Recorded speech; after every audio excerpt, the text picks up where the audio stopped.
Olá, boa tarde a todo o público da TV 247. Hoje, quarta-feira, 2 de novembro, 15 horas, 1 minuto. Fazendo aqui agora Estivemos juntos com o professor Alisson Mascaro na semana passada, antes das eleições, e agora dando uma sequência com o resultado já consolidado, vitória do ex-presidente Lula. Boa tarde, Alisson, tudo bem? Querido Leonardo, boa tarde. Minha saudação especial a você, a todas e todos que acompanham a TV 247. Nós passamos anos refletindo, lutando, e este é um momento de alegria. Esse é um momento de muita alegria, de muita celebração, e vamos celebrar. Deixa eu agradecer antes aqui a Mirtz Oliveira, assinante nossa, Bleaus Killigraf, também, nome interessante, e Marcelo Jacques Martins, também chegando como assinante aqui. Boa tarde, meninos, diz aqui a Márcia Figueiredo da Silva Farrá. Alisson, tem um vídeo seu que viralizou lá na Tapera Taperá. Você soube desse vídeo, não? Me contaram que está viralizando para todo lado, enfim.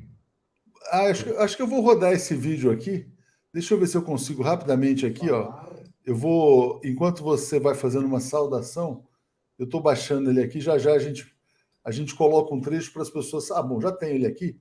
Deixa eu botar rapidamente, a gente começa com esse seu vídeo ali do lançamento, que foi pouco tempo antes da eleição. É um vídeo bem curto, dá para assistir aqui. Vamos lá. Em nome de Jesus contra o Satanás, contra o aborto, em favor da família cristã, que é a família tal e qual, e etc., e matar comunista, etc., e tal, larará, beira metade do Brasil já, sem precisar de um chicote de alguém dizendo, fale. Sai do coração. Esse é o limiar. Essa é uma cabeça do cavalo para o lado de lá. Não está o corpo inteiro ainda. Não estão as quatro patas. Mas observem, é pior do que 64. 64 tinha um chicote. Hoje continua o chicote. Chicoteando os pobres, negras e negros da periferia, LGBTQIA+, chicote está igual. Só que agora já tem gente dizendo, tem que chicotear. E disse o Pulantzas, o fascismo é quando toda essa estrutura do horror passa a ser produzida pelas massas. Porque foram as massas italianas que produziram o horror do qual Mussolini era o regente. Foram as massas alemãs que iam de vontade própria na esquina para a SS, a Gestapo, qualquer da vida, e dizia, meu vizinho é judeu. Foi o homem do povo, não foi o cadastro geral do CNPJ ou do CPF ou do RG da Alemanha. Foi o vizinho, o colega. Pensar o fascismo com um século de estudos científicos é ver toda uma construção espetacular na qual os dois quadrantes mais altos são estes. O capitalismo é o fascismo. O fascismo é um fenômeno do capitalismo, mas não todo momento do capitalismo é sempre fascista. Então eu preciso identificar o momento do perigo. E pasmem, este momento é momento de perigo. Mussolini e Hitler não foi o exército que os fez. Pelo contrário, as milícias das massas destruíram os exércitos. Esse fenômeno todo mundo esquece, eu fiz questão de lembrar aqui no livro e explicar. O Mussolini não foi a glória do exército italiano. O Mussolini foi a decadência do exército italiano e o surgimento da milícia fascista italiana. De massas. Quem matará o negro, o pobre, miserável, e a partir de algum momento, é o povo mesmo, não é mais a polícia. É muito importante, esse foi um dos momentos altos lá do lançamento, né? E hoje, Alisson, nesse dia 2 de novembro, não foram muitos, mas alguns milhares aí de bolsonaristas foram pedir golpe militar, né? Estão falando para o vazio, mas passo para você refletir sobre isso. Este vídeo, fico feliz que esteja viralizando por aí.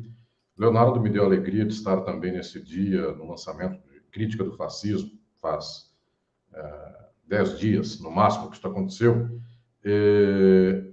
Este momento foi um momento de reflexão que serve profundamente para o dia de hoje, para os dias de hoje. Nós temos algumas massas no Brasil, uma quantidade de pessoas da população que não precisa apenas esperar a voz de comando. Essa gente já levada a posições de extrema-direita, já reacionarizada, alimentando o reacionarismo, ela está fazendo tudo isso que vemos no dia de hoje, no dia de ontem, fechando estradas, fazendo movimentações, e um bom pedaço disso é uma condução política, mediante o governo, mediante a omissão do atual ainda mandatário do Brasil, mediante a ação desses grupos de redes sociais que continuam proliferando e mandando com que essa gente se manifeste. Mas o pior, querido Atushi, vocês queridas e queridos que me acompanham, é que efetivamente isto enraizou ideologicamente na subjetividade de uma parcela do povo brasileiro. Então, há aquelas e aqueles que acreditam mesmo que estão fazendo algo de positivo, que acreditam que se deva fazer uma luta contra esse fantasma na cabeça deles, que é o comunismo. E toda essa tristeza de ver esse quadro, para nós, é a prova de que houve um passo a mais dessa gente do reacionarismo no Brasil, porque não é apenas um movimento de um núcleo muito pequeno da burguesia ou dos seus intelectuais ou desses jornalistas que são pena do capital. O Leonardo sempre lembra aqui de alguns desses casos que são pena do capital, escrevem o que lhe pagam. É mais do que isso. Isso enraizou numa certa parcela da população que sempre teve pendores de direita, apoiou a ditadura de 64, era malufista aqui em São Paulo, depois passou a ser tucana, tudo isso contra a esquerda, que hoje é organizada pelo PT, mas lembramos nós como o próprio Estado de São Paulo é contra o Vargas, é contra toda uma dimensão de direitos sociais, direitos trabalhistas. Então, esta velha condição de direita da nossa gente encontrou a sua manifestação contemporânea, e nós precisamos fazer efetivamente uma luta muito grande para poder vencer esse quadro. Certamente. Alisson, já houve, de certa maneira, um reconhecimento, você falou essa coisa, o fantasma do comunismo, né? Se a gente olha para o símbolo do capitalismo, a Bolsa de Valores, vamos dizer assim, a Bolsa de Valores teve resultados excelentes após a vitória do Lula. O dólar caiu. Há uma recepção muito eufórica até dos mercados ao ex-presidente Lula e, sobretudo, dos outros países no mundo. E, enquanto isso, há essa dissonância cognitiva. Você tem setores da sociedade brasileira que, como você bem falou, acreditam que estão lutando contra algo que deva ser combatido, comunismo, coisas desse tipo, né? Na visão deles. Quanto tempo vai durar essa incompreensão, essa dissonância? Você acha que isso depende do bolsonarismo no poder alimentando essas massas? Ou tem patrocínio privado também por trás disso? E em algum momento essas pessoas vão sair desse estado de hipnose coletiva, será? Isso poderia acabar brevemente se houvesse uma luta de contraposição a esse quadro. Eu falo numa quarta-feira aqui, deixo só registrado para aquelas e aqueles que venham a ver esta entrevista depois. Ontem, depois de 2 dias de sumiço, o mandatário do Brasil pronunciou-se por 2 minutos. Nesses 2 minutos, ele reafirmou, olhem que não falou muita coisa, enfim, mais deixou uma cortina de fumaça do que anunciou qualquer coisa, mas ele não perdeu a oportunidade. Ele falou em favor da direita e demonizou mais uma vez a esquerda. O que estou dizendo é que numa conversa que para nada serviu, apenas para empurrar com a barriga, não reconheceu cristalinamente o resultado eleitoral, embora indiretamente sim, mas numa conversa como essa, na qual ele poderia falar de qualquer coisa, ele marcou ideologicamente a posição para direcionar massas reacionárias, mais uma vez, a uma certa politização de direita. O que estou lhes dizendo a todas e todos vocês que me acompanham é que nós não temos a contrapartida disso no campo da esquerda. A esquerda fica envergonhada, acabou de ganhar uma eleição faz 3 dias, e ela não diz assim, agora eu vou colocar em pauta projetos de esquerda. Pelo contrário, faz um certo modo muito quieto, de acordo com o capital, e diz, o governo é um governo de união nacional, é um governo no qual todos serão copartícipes, não será um governo nem do PT, nem da esquerda. Então a esquerda se nega e a direita se afirma. Nesta toada, se ela continua no médio prazo, Bolsonaro pode até, ele, figura física, entrar em um certo declínio, pode perder poder relativo. No entanto, as ideias de direita se vendem, se afirmam, e cada vez mais são cultivadas nestas batalhas ideológicas da sociedade. e as ideias de esquerda são escondidas pela própria esquerda. Então, nós poderíamos vencer este quadro de massas levadas à extrema-direita até rapidamente, se nós combatêssemos efetivamente este conjunto de coisas, se nós explicássemos para a sociedade que é uma vergonha ser de direita, que é um orgulho estar do lado da classe trabalhadora, que a classe média, falo aqui para muita gente que eventualmente é de classe média, a classe média, ela tem que ter orgulho em estar do lado de quem tem menos que ela, defendendo quem tem menos, e não sendo puxa-saco do capitalista que explora o pobre e a classe média. Estes valores básicos, estar do lado do mais fraco contra o mais forte, eles não são difíceis de ser compreendidos. É que nós não fazemos esta batalha das ideias. Nós, que eu digo o quadro geral, muita gente faz, mas nós não temos tanta expressividade. Então, Leonardo querido, vocês queridas e queridos que me acompanham, nós poderemos passar 20 ou 30 ou 40 anos nessa situação. Se nós passarmos 20 ou 30 ou 40 anos apenas entregando resultados concretos do tipo diminuir o desemprego, dar picanha, dar cerveja e dar novas escolas, mas se nós não fazemos a batalha das ideias, a luta ideológica, nós damos e aí vem a direita e diz, está vendo? Foi a meritocracia que fez você ganhar este carro, que fez você ter emprego, foi Deus, coisas mais. Então, efetivamente, é chegado o tempo no qual não dá mais para apanhar e ainda tentar fazer acordo dizendo, não, eu não vou colocar minhas posições. É preciso colocar com convicção e veemência o horizonte que é o melhor, é em favor da nossa gente, é em favor da luta dos explorados, dos oprimidos. É preciso ter orgulho disso. Então, esta semana, que é uma semana de vitória eleitoral, ela tem que ser uma turbina para dizer nunca mais tergiversarão e dirão que explorar o pobre é bonito e que cada um cuida do seu e ninguém cuida de todos. Isso seria o certo, individualismo, meritocracia. É preciso lutar por uma sociedade na qual todas e todos possam ser donas dos meios de produção e cuidar de sua vida e todas e todos possam viver bem. Muito bom, Alisson. Você tem uma frase aqui que é muito importante nessa sua fala. Você falou, olha, a esquerda se nega e a direita se afirma. O Bolsonaro fez exatamente isso ao reafirmar a sua posição como líder dessa direita que está nas ruas, já pensando no espólio, né, em continuar como, usando aqui uma expressão que eu acho que nem deva ser adequada, como o rei do gado. Mas, e de fato, o ex-presidente Lula ainda está nos primeiros momentos após a vitória. Você não acha que ele está sendo, dizer, que é um caminho da prudência o que ele escolheu, de ampliar, de mostrar que é um governo de todos, que fala para a esquerda, mas que fala também para o centro e até para eleitores que foram derrotados? Você não acha que esse seria o caminho natural neste momento agora? Sempre foi a trajetória do ex-presidente Lula, agora futuro presidente novamente, sempre foi a trajetória do PT, desde o momento em que esteve no poder. Essa trajetória revela as virtudes deste processo e, ao mesmo tempo, os limites e as contradições desse modo de ser.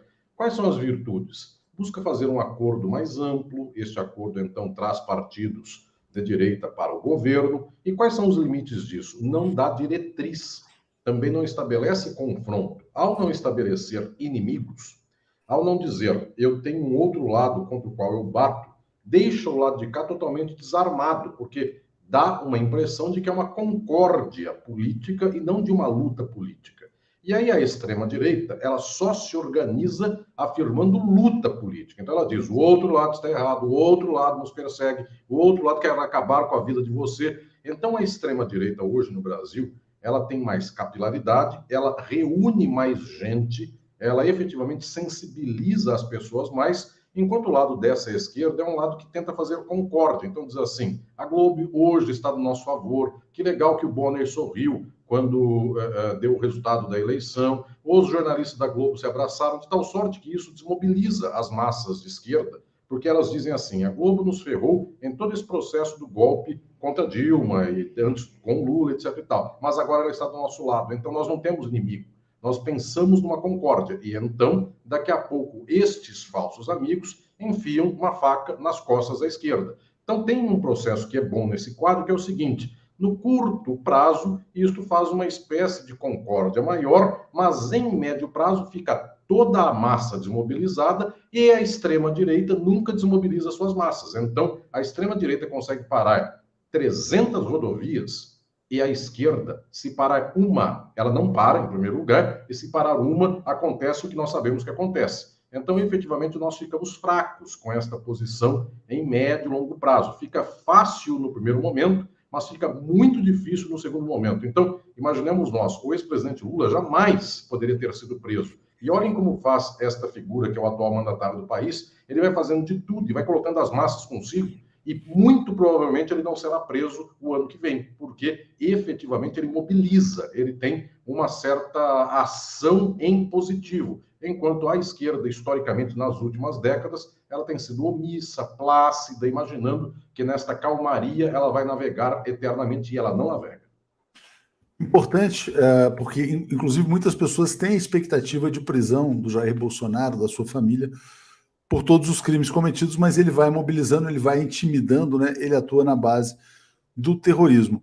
Mas, Alisson, você falou o seguinte, quer dizer, olha, a esquerda tem que ampliar o seu trabalho de conscientização e de mobilização política. E até o título que a gente botou nessa live, dizendo que a vitória é apenas o começo da luta contra o fascismo, né? O que deve vir, vamos imaginar, depois da posse?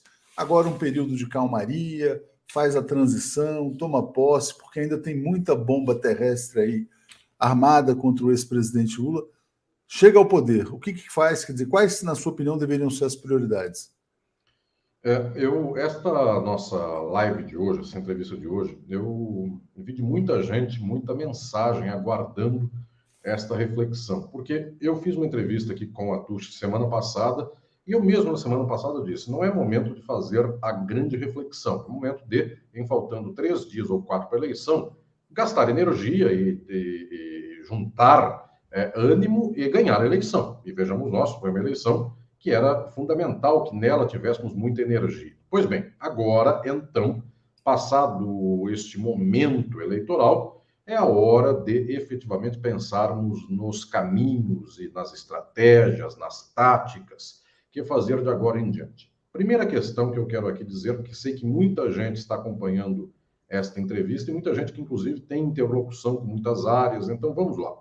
Primeira questão é a seguinte, jamais, em termos de análise social, análise filosófica, análise sociológica, de ciência política, uma leitura concreta, científica, materialista, ela não opera na base do que devemos fazer, qual é o nosso dever, qual é o nosso ideal. Ela opera em termos concretos, em termos reais, em termos materiais. Que temos e o que sai disso que temos. Porque se nós falássemos simplesmente como se fosse aqui uma espécie de folha em branco, na qual nós pudéssemos escrever qualquer coisa, eu poderia fazer como muita gente faz, eis aqui um plano. Sigam. Enfim, está aqui uma ideia. Eu tenho mais humildade do que isso, de dizer que poderíamos dar um plano, e claro, poderíamos dar um plano, poderíamos dar uma caminhada, poderíamos dar um horizonte. Eu tenho mais humildade que isso, porque efetivamente o mundo é jogado conforme as estacas desse mundo, e não simplesmente como se fosse aqui um caderno para ser escrito e todos seguirão. Pois bem, pensando com o pé no chão, pensando o que temos na realidade, nós temos uma estrutura na qual o partido que lidera o futuro governo, que é o PT, é um partido de esquerda, sim, mas de uma esquerda que não tem horizontes de discordância total, nem mesmo parcial, com a estrutura do capitalismo. Muito pelo contrário, busca administrar o capitalismo. Mais um detalhe, sequer tem discordância estrutural contra o capitalismo neoliberal.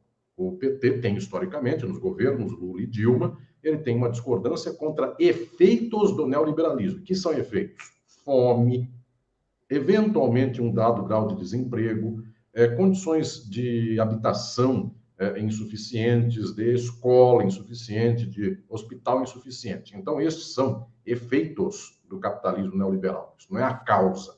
A causa do capitalismo neoliberal é a privatização geral do país, que aconteceu nos governos Collor, Itamar e Fernando Henrique, e depois veio com Temer e Bolsonaro ainda mais. Então, há uma dimensão na qual, efetivamente, o PT, historicamente, é contra efeitos do neoliberalismo. Ele tem dificuldade em agir nas causas do neoliberalismo. Tanto é que não houve reversão de privatizações. A Vale do Rio Doce não foi retomada. E o resultado é Mariana e Brumadinho, porque efetivamente tivéssemos a Vale do Rio Doce nas mãos do povo brasileiro, de novo, fosse ela renacionalizada, ela não pensaria apenas em lucro extraordinário para 5 pessoas na Austrália, na Europa e nos Estados Unidos, ela corrigiria os problemas lá da barragem, das 2 barragens e outras mais que, infelizmente, muito provavelmente um dia estouram também. Então, o que estou dizendo é que se nós quiséssemos sair deste quadro, efetivamente nós precisaríamos reverter privatizações, retomar a Petrobras, retomar a Eletrobras. Nada disso está na ordem do dia. O que nós estamos fazendo aqui é tentar fazer o que os governos Temer e Bolsonaro não fizeram, que é minorar efeitos do neoliberalismo. Então, nesse sentido, o PT é muito diferente do governo Temer e do governo Bolsonaro, porque esses ampliam os efeitos do neoliberalismo, os governos do PT minoram os efeitos do neoliberalismo, mas ambos partem de uma plataforma comum a eles, comum a Fernando Henrique, comum a Itamar, comum a Collor. Não houve um governo pós-88, pós-ditadura militar, que não tenha sido neoliberal em sua estrutura. Houve, volto a dizer, 2 governos que combateram efeitos do neoliberalismo. Muito provavelmente o PT voltará a fazer isso. Só que deste quadro, gastando esta energia, nós não conseguimos efetivamente suplantar este padrão que aí está. Então, a primeira questão decisiva é, não adianta fazer um plano ideal e dizendo assim, olha, sigam este caminho. Nós precisamos ver que realidade tem este governo. Então, eu gostaria de dizer aqui a vocês que me acompanham que nós temos uma cunha possível para fazer um governo, um partido e um movimento de esquerda, que tem 40 anos de uma embocadura, que minora efeitos do neoliberalismo, mas não acaba com a causa do neoliberalismo. Nós temos pelo menos uma chave para tentar fazer um pequeno deslocamento disso. Qual é a chave? É o fato de que houve, em 2016, um golpe que perseguiu o PT, que levou o ex-presidente Lula injustamente, plenamente injustamente, à cadeia, que tirou o poder de Dilma Rousseff e que fez a nossa sociedade ainda andar tantas e tantas casas para trás. Destruiu, inclusive, o PSDB, porque agora um restinho do PSDB está grudado com o próprio Partido dos Trabalhadores. Então, esta eleição fez essa aglutinação. Destruiu, não tem mais gente também do PSDB, dessa gente de São Paulo, do PSDB, Fernando Henrique Cardoso, e algumas figuras que um dia no passado foram de esquerda. Não tem jeito dessa gente simplesmente ser de direita como eram anteriormente. Então, houve um acontecimento que marcou, que feriu, que levou gente para a cadeia, que matou gente. Então, isto talvez seja uma memória dos anos recentes que faça com que o próprio governo, agora esse conglomerado de PT, partidos liberais que o apoiam, que esse conglomerado não seja tão igual ao que foi, que ele perceba o que aconteceu com ele próprio e que ensine a ele que, inclusive, provavelmente isso acontece de novo. Não estou dizendo que aconteça igualzinho. Estou dizendo que o ex-presidente Lula, um dia de novo presidente, será preso igual. Mas estou dizendo que vão perseguir, que qualquer coisa que se faça no governo do PT terá uma lupa desse tamanho, enquanto a do atual ele faz uma tragédia, todo mundo tampa o olho fingindo que não vê. Tudo vai ficar igual, não vai mudar, a perseguição volta. Então, nesse sentido, talvez este governo que vem agora, por causa da experiência da crise de agora, ele possa, ainda que ele não consiga declarar que ele não será simplesmente um minorante dos efeitos neoliberais, quem sabe, às vezes, na surdina, ele consegue estabelecer aqui um engendramento de fazer uma certa política de meios de comunicação de massa efetivamente para tomar aparelhos ideológicos para abrir a cabeça das pessoas. Ainda que ele não declare isso em plano nenhum, mas será que a experiência de apanhar tanto não vai fazer com que este governo agora aprenda a ter uma bazuca em termos de aparelhos ideológicos? Eu não sei se vai aprender, mas efetivamente seria um bom caminho. Será que não vai fazer uma reforma agrária boa, de boa monta, para nesses espaços onde o agronegócio, onde o mundo latifundiário domina tanto, será que já não está na hora de pegar terras improdutivas e efetivamente dividir, cultivar uma agricultura familiar, orgânica, chamar o MST, os movimentos que efetivamente lidam bem com a terra? Nós poderíamos oxigenar o interior de São Paulo assim, nós poderíamos oxigenar Santa Catarina desse modo. Observemos nós, são 2 bastiões hoje da extrema-direita, mas como é que nós vamos reverter isso? Com reforma agrária, porque com reforma agrária, se isso é feito intensamente, imaginem que uma região na qual é feita muita reforma agrária, em 2 anos, na eleição de 2024, aquela região tem o potencial de ter um prefeito de esquerda, que, por sua vez, faz uma base para termos uma certa cultura, um cinturão de esquerda. Alguém vai dizer, é impossível. Senhoras e senhores, eu volto a falar, não estou pegando papel e sonhando. Vamos para questões muito diretas e imediatas. O interior de São Paulo inteiro votou no Bolsonaro em maioria, menos a região de Araraquara. Por quê? Porque o prefeito de Araraquara é do PT. Então, observemos nós o poder da caneta municipal. Só que para termos mais experiências como essas, não adianta imaginarmos que o mundo, esperamos o dia que o mundo seja uma Araraquara. Não, façamos a reforma agrária, porque efetivamente acaba o poder do coronel, do latifundiário, diminui esse poder. Então tem muito o que fazer, efetivamente, num governo que queira fazer isso. Agora, volto a dizer, do modo pelo qual ele se anuncia, ele não vai fazer reforma agrária, vai fazer uma ou outra em terras laterais, em local no qual, inclusive, a terra é desvalorizada, mas nesses grandes núcleos, no qual se podia avançar com esse quadro, não vai. Nós poderíamos reverter privatizações, mas nós também vemos que por esse quadro que vai por aí da política, não parece que vai. Então, querido Leonardo, queridas e queridos que nos acompanham, eu poderia pegar, por acaso estou aqui com papel em branco, eu poderia pegar um papel em branco e dizer todos os passos necessários para uma luta transformadora do Brasil. Eu, com gosto, tenho escrito isso nos meus livros, eu sei que muitas e muitos acompanham, isso é o meu objetivo de vida, isso é meu caminho de vida intelectual, político, de intelectual público, é falar sobre isso, o que fazer. Poderia fazer tudo isso aqui num papelzinho, sei que não adianta, então vamos lá.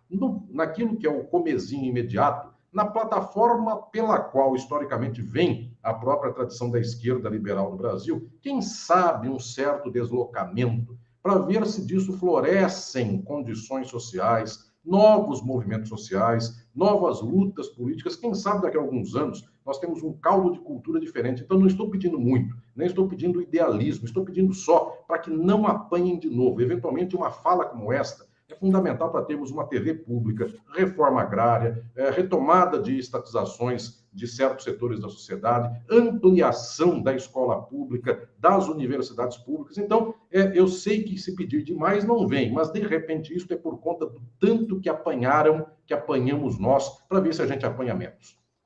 Não, muito bom, muito importante, né? Essa ênfase que você sempre coloca na questão da ideologia ou dos aparelhos ideológicos. Por quê? E acho que você, não sei se... Bom, você na palestra da Tapera citou Gramsci, né? Mas o bolsonarismo ele se tornou uma força política, a direita, porque ela acreditou na ideologia, né? O papel do Olavo de Carvalho, de certa maneira, foi ler Gramsci e adaptar para uma linha mais à direita, né? Bom, vamos trazer então aqui comentários. Fernando Pereira dizendo: tive a honra de acompanhar o lançamento histórico do livro Crítica do Fascismo, do amigo Mascaro. Professor Zaneto, a esquerda tem que parar com conciliação. Veja onde a conciliação nos trouxe. PT e Lula não podem esquecer dos nossos inimigos. Marco Teixeira, professor, setores populares não absorvidos pelo mercado formal de trabalho não são a base popular e apoio do bolsonarismo. Aqui tem uma questão muito importante, vou te passar para comentar a respeito disso. E o Ricardo Moraes está dizendo: vejo muitos associando Santa Catarina ao nazismo e fascismo generalizado. Fico triste. 30% dos catarinenses são progressistas e demos 1.351.000 votos ao Lula. Parabéns aos catarinenses progressistas. Mas isso que o Marco fala é interessante, porque quando a esquerda fala, e a gente percebe que existe uma base popular hoje no bolsonarismo, não só pela questão das igrejas, mas também por essa base popular estar precarizada, né? Não é fundamental inserir num mínimo de proteção social? Sim, agora o decisivo desta história é que não importa a condição de fração de classe na qual esteja a pessoa. Não há aqui uma leitura, quem quiser ler sobre isso, recomendo um livro meu que se chama Filosofia do Direito, editora Atlas, capítulo 15, é o último capítulo do livro.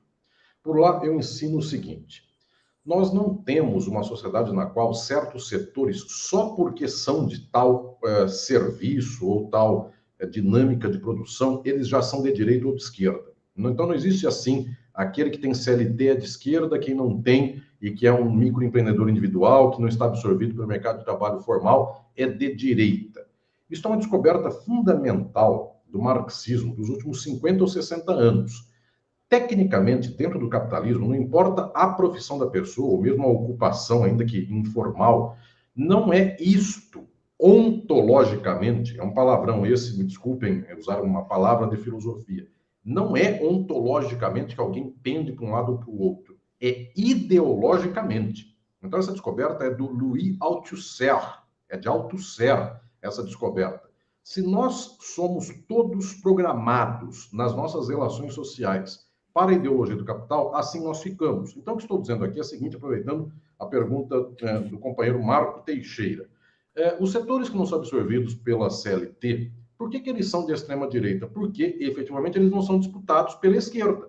Porque, para esses setores, nós não temos o que dizer, se nós dizemos, em geral, sobre aumento salarial. Então, que tenhamos o que dizer. Como eu posso operar para quem lida nesse nível? Imaginemos nós que eu poderia dizer que, efetivamente, não ter carteira de trabalho, isso é ruim por um lado, mas, por outro lado, esta pessoa que está se matando na vida, ela deve pensar num mundo no qual ela não se mate sozinha, no qual não precisa de exploração. Eu poderia construir toda uma discursividade para atingir esta gente, mas, via de regra, a gente não está dando para cada setor o que ele poderia escutar. Então, o que estou falando aqui é que nós poderíamos atingir em cheio até a classe média. A classe média, em maioria, hoje é antipetista, anti-esquerda, mas não deveria ser. 40 anos atrás, ela era majoritariamente de esquerda. Os setores de classe média, média alta, até gostavam do PT. Funcionalismo público sempre foi, historicamente, um bastião petista. O Rio Grande do Sul houve eleições presidenciais nas quais ele foi o único estado do Brasil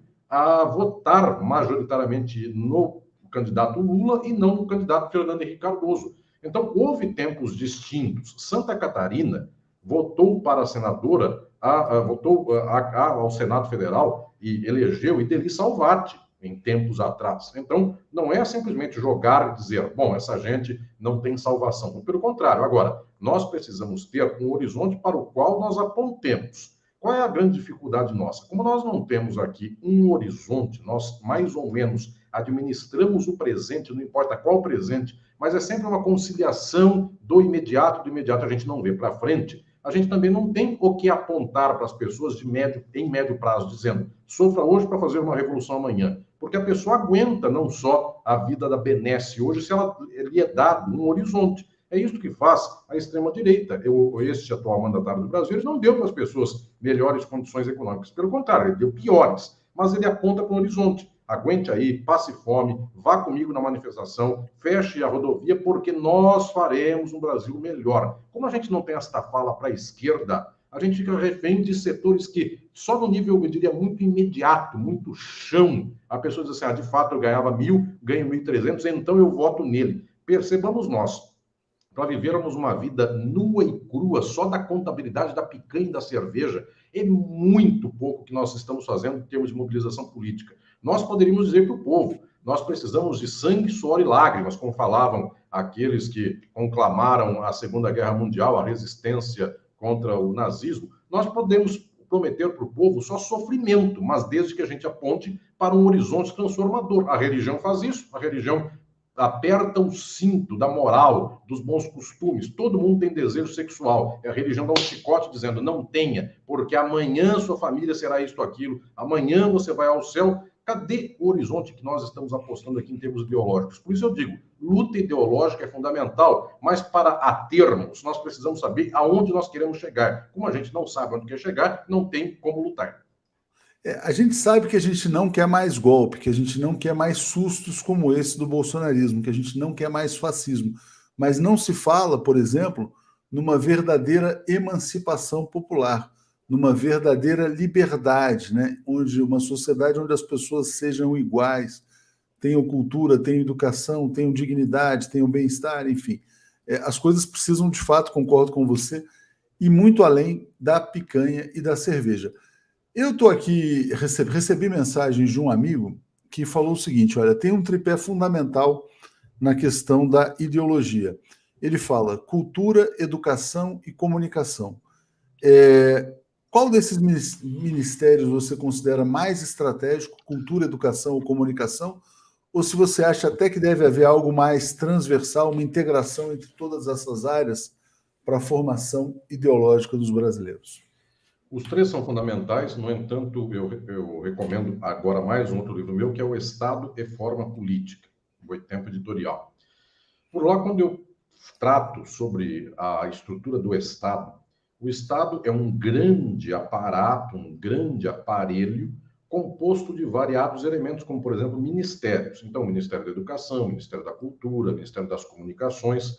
Não adianta dizermos qual é mais importante que o outro, porque todos são fundamentais. Então, a luta ideológica, para falarmos dela no presente, ela tem que perpassar todos esses aspectos. Só que na sociabilidade capitalista, os ministérios de qualquer Estado, não estou falando do futuro governo Lula, estou falando de qualquer governo de qualquer país do mundo.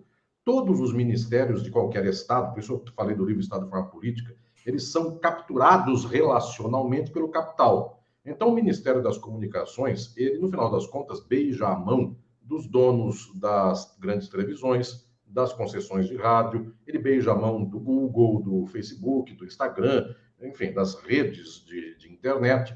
É muito difícil que um ministério ele consiga romper com esta captura. O Ministério da Educação, ele automaticamente tem que se vincular em sociedades capitalistas com os donos de grande universidade, com os donos de grandes redes de ensino básico, ensino médio. Então, automaticamente, há uma captura pelo interesse do capital dos ministérios. O Ministério da Cultura, eventualmente dos três, é o menos capturável, mas também ele é muito capturado pela indústria cultural. Então, por aquelas e aqueles que têm uma estrutura tal e qual no seu cotidiano. Mas como é o menos...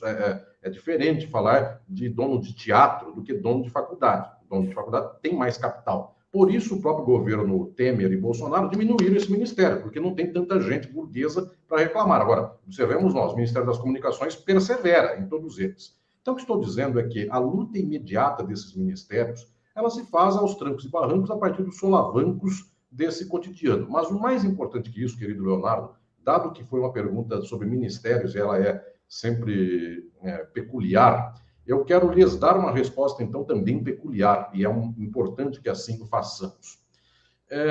Tradicionalmente, alguns governos bons, alguns governos que olham para frente, eles têm alguns ministérios transversais, como o Ministério do Planejamento do Futuro, o Ministério do que busca para o longo prazo. Imaginamos nós que o governo Dilma teve como ministro desta pasta Mangabeira Unger.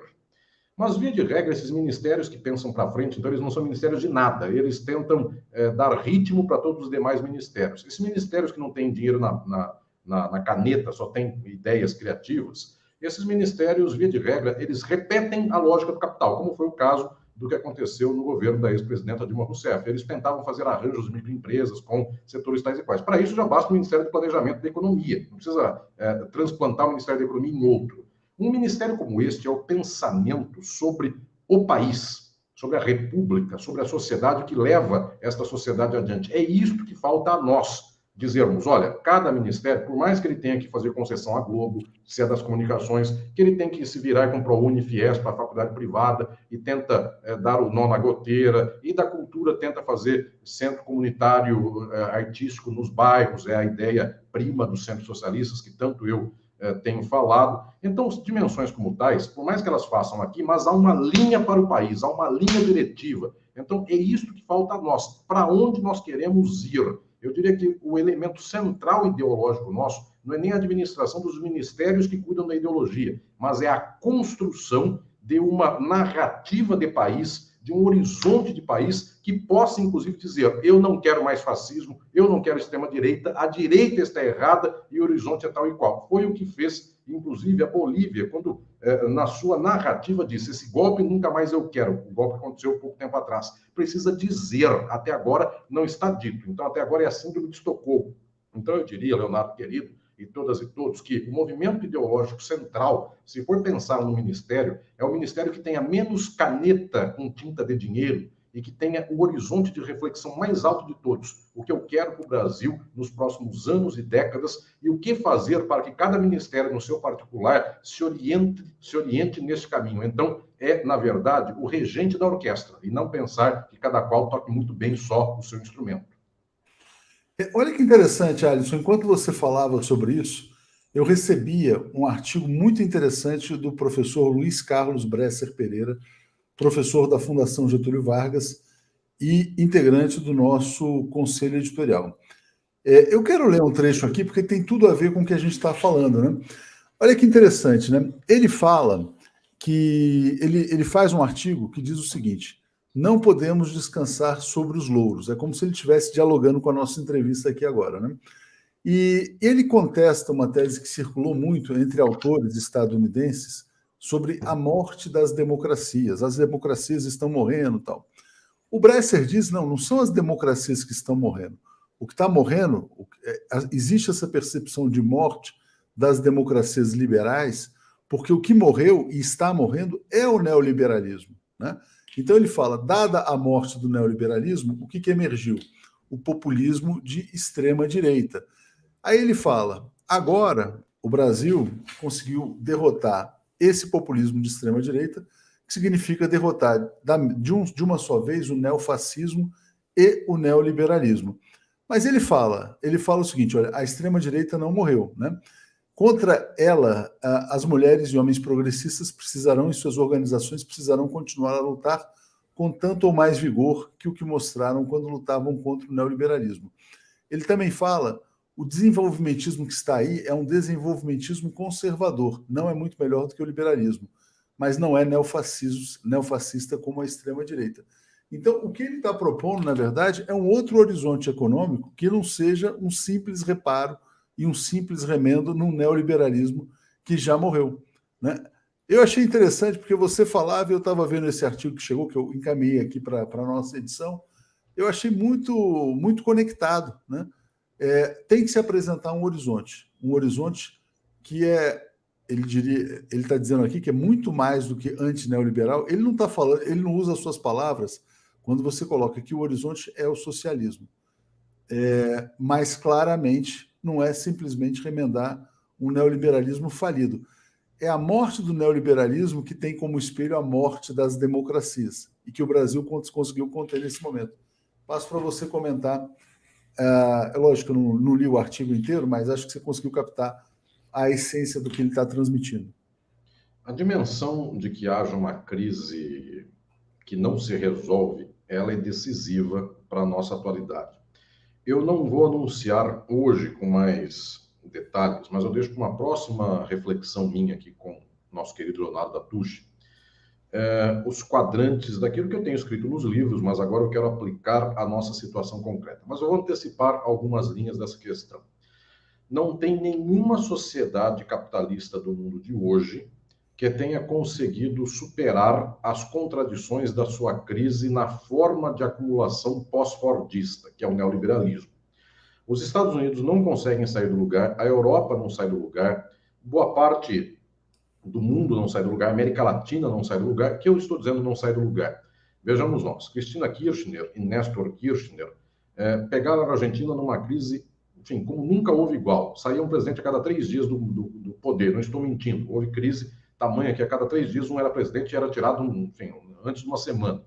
Pois bem, eles estancaram a crise, deixaram o país um pouquinho menos pior, um pouquinho mais redondo. Vem o Macri, destrói novamente em termos neoliberais. E ninguém acreditava que o neoliberalismo voltaria. Voltou e vem um strike. Aí esgara o seu tecido social, volta Cristina Kirchner com Alberto Fernandes na presidência e vai uma luta de novo para tentar resgatar de novo tudo que perdeu e tentar costurar esse tecido pela 1000ª vez. Daqui a pouco vem um governo de direita, dizem que o Macri volta na Argentina e de novo outro strike. Ou seja, não sai do lugar. Não é que não sai do lugar, porque eu vou dizer, parece que a Cristina Kirchner não fez nada, o Néstor Kirchner não fez nada, o Alberto Fernandes não fez nada, fizeram muito, mas tudo que fazem, perdem, tudo que fazem, perdem. Eu estou dizendo a mesma coisa do Brasil, estou dizendo aí destas condições dos Estados Unidos. O que o Biden está fazendo para impedir a volta do Trump? Está fazendo muito por lá em termos de indução econômica interna. Ao mesmo tempo, não está fazendo nada, porque tudo que faz não acontece, não nada se resolve. E no plano internacional, ele, Biden, é o condutor da desgraça do mundo. Então, o que estou aqui dizendo é que nós não saímos do lugar na crise do capital, porque nós não encontramos ainda a forma social de superação. Nenhum país do mundo encontrou. A China é um caso à parte, porque a China fez uma revolução socialista nos meados do século XX, então ela tem uma estrutura de coesão peculiar, mas ela também está dentro do quadro geral do capital e, em algum momento, a crise do capital atravessa a China totalmente também. Pois bem, mas estou dizendo que dos países que são tipicamente organizados a partir do neoliberalismo, do pós-fordismo, não só a contrapartida do neoliberalismo, que é a contrafação do neoliberalismo, mas o núcleo ocidental do neoliberalismo, nós não sabemos para onde sair. Então, o que estou dizendo é que não tem nenhum país do mundo que tenha sabido sair daí. Muito provavelmente o governo próximo do ex-presidente Lula também não vai descobrir a fórmula da salvação, até porque não é um governo de criatividade ímpar no mundo. É um governo de acomodação. Então, ele é menos criativo do que o Hugo Chávez, ele é menos criativo do que o Diego Morales, ele é menos criativo do que o Diamilo no México. Ele tende mais para ser como Cristina Kirchner, como Néstor Kirchner, administra o caos, dá uma ordem na casa, etc. e tal. Então, nós não vamos sair desse buraco. Daqui 4 anos, nós estamos na crise neoliberal ainda. O que eu estou aqui insistindo profundamente é para que nós possamos ter massas um pouco mais mobilizadas, para que quando vem o próximo strike da crise, nós não sejamos tão atravessados assim, dizendo, olha, então não fique com a esquerda, porque a esquerda é do Satanás. Que a gente consiga superar esse patamar, pelo menos muito básico, de imobilidade popular para a esquerda. Que nós possamos ter mais canais, mais aberturas. Então é fundamental, senão a gente apanha, porque da próxima vez, a gente apanha tanto que da próxima vez a gente não consegue sequer escapar desse quadro, como hoje a gente escapou por menos de 2% dos votos. Então, efetivamente, querido Leonardo, é preciso fazer um diagnóstico que nos revele que é necessária uma mobilização para que nós, a partir da mobilização, possamos tentar abrir, no meio dessas nuvens carregadíssimas, o caminho para passar para além desta situação do capitalismo atual. Vou ler comentários, Alisson, e tem uma pergunta aqui direta para você, né? O César Santos está dizendo o seguinte: eu acredito que as pessoas de esquerda precisam fazer um combate ideológico em núcleos nas cidades em que vivemos, que o Alisson fala muito sobre os centros socialistas, né? O Arthur Rezende: ótima discussão, professor Alisson, como sugeriria para organizarmos comitês de base, principalmente no interior, a fim de termos uma formação política? Sou de Pádua, interior do Rio, precisamos formar uma base sólida progressista. Acho também, lógico que eu vou te passar, mas que a questão passa pelos centros socialistas, que você começou a desenvolver com Glauber Braga, grande deputado, né? O Tarso Breno dizendo, boa tarde, 247, passei nesse instante em frente ao grupamento de engenharia, lá os bolsominions estão, né? Muita ignorância, Léo. Se puder, manda uns vídeos, Tarso. Luiz Kissak sugere o Vladimir Safatli no Ministério do Farol de Alexandria. E Renata fala, Alisson, você aceitaria estar na equipe de assuntos estratégicos? Você já cogitou alguma vez, Alisson, participar de governos? Não?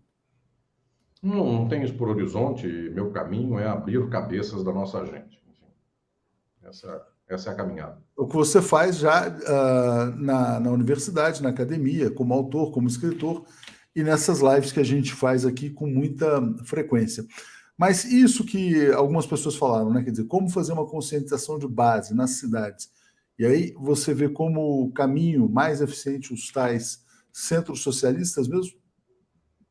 Sim, para todas e todos, eu recomendo que leiam a minha carta sobre os centros socialistas, que está disponível no blog da Boitempo e tantos outros lugares que replicaram também a publicação desta carta.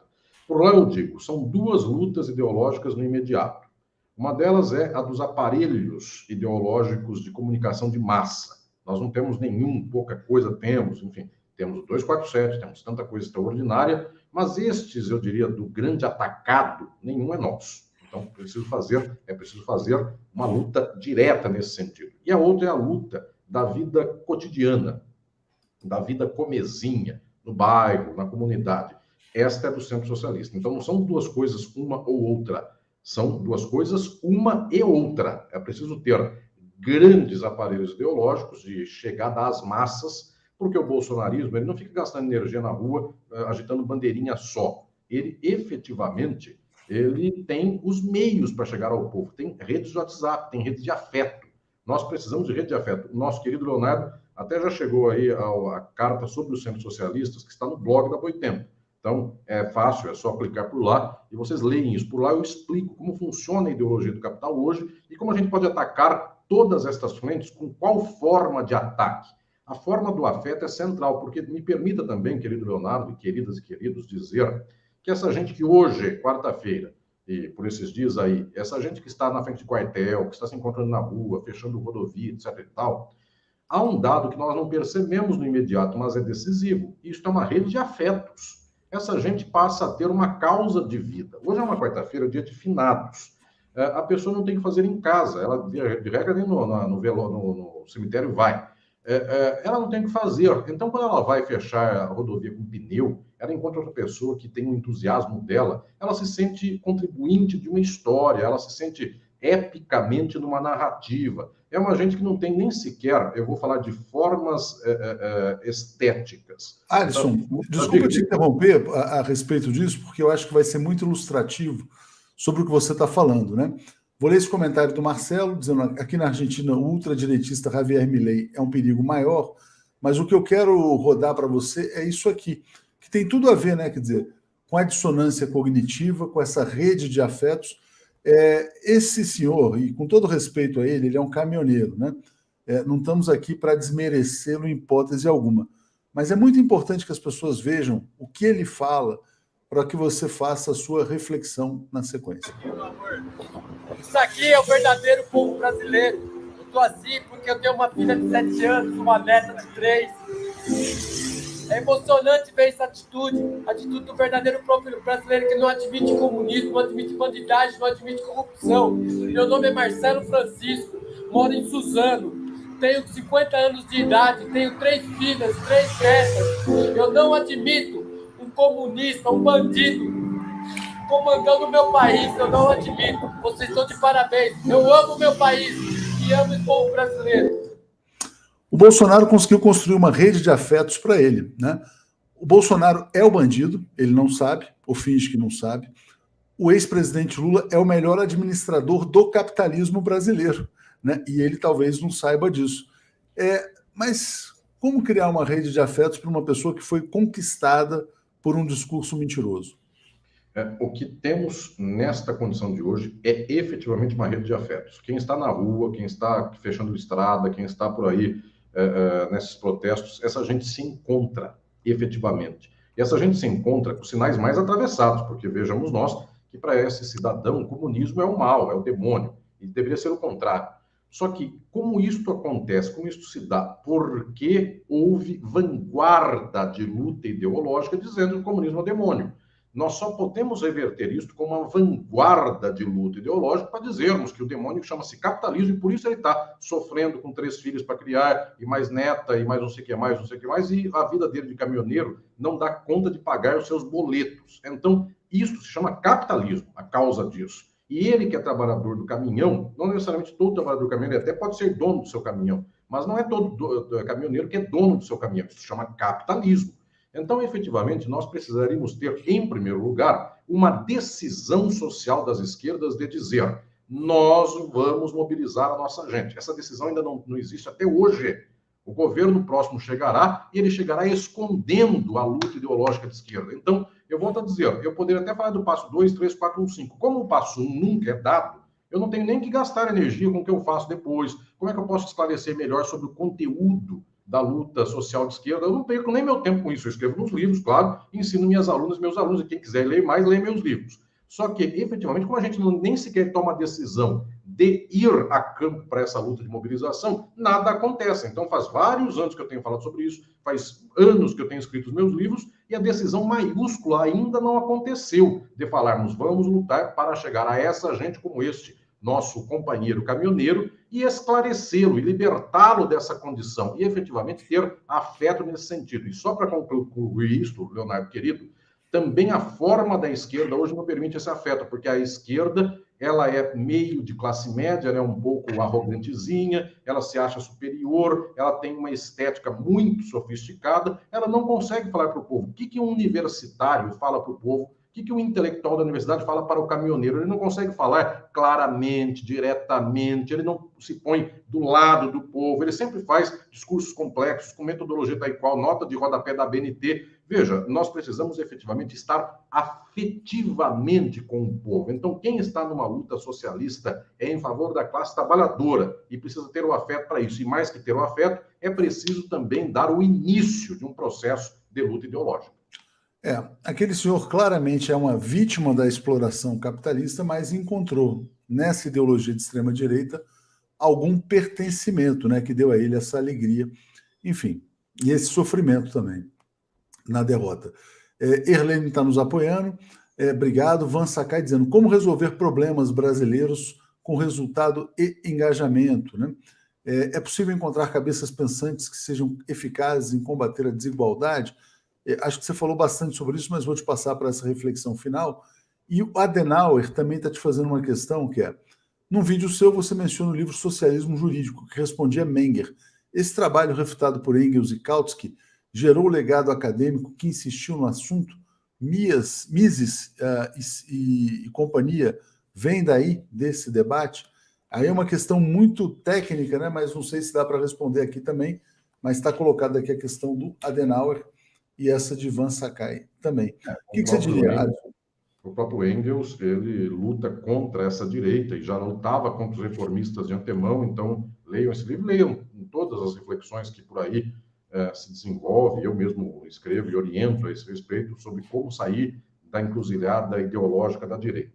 Mas o fundamental, e volto aqui à pergunta de Ivan Sakai, esta pergunta fala e diz respeito ao que fazer. Eu penso, Leonardo querido, que se houver uma contribuição que o intelectual público deva dar, é a melhor radiografia científica do que acontece e o melhor encaminhamento do que fazer. Então, você que é sindicalista, você que é líder de movimento social, você que é uma liderança político-partidária de esquerda, você que está acompanhando este quadro aqui e tem ganas, tem vontade de agir, que nós comecemos muito rapidamente nesses 2 meses antes de começar um próximo governo de esquerda, que nós possamos efetivamente construir uma movimentação como se fosse um tsunami para dizer, a partir de agora, nós faremos uma mobilização social extraordinária. Então, sindicatos, movimentos sociais, movimentos populares, pessoas organizadas e desorganizadas, vamos juntos numa diretriz. Se nós, em pouco tempo, começarmos a perder o medo e já começarmos a ter uma plataforma comum de direcionamento, nós começamos 2023 no ataque e não só na defensiva. E aí, para de ser essa esquerda que olha para os caminhoneiros e povo que está fechando estrada e chora por causa disso e fala, está vendo como a PM não age com tanta intensidade contra eles como age contra os trabalhadores? E nós passamos a ser mais ou menos que nem Gaviões da Fiel e outros tantos aí de torcidas de futebol que chegam por lá e tiram o pneu. Então, efetivamente, eu gostaria que nós pudéssemos, a partir de agora, não só chorar a direita que está por aí e que está muito bem instalada e que já domina uma porcentagem enorme dos brasileiros, mas que nós possamos tirar esses pneus ideológicos da nossa gente e possamos dizer, a estrada é por ali e por ali nós vamos juntos. É isso aí. Aparecida fechando aqui, dizendo, falando em caminhoneiro, numa conversa com o mesmo no meu trabalho, ele não sabia o que é intervenção militar. E aí 5, porque todos pedem isso. Alisson, mais uma vez, muito obrigado, sempre muito bom falar com você.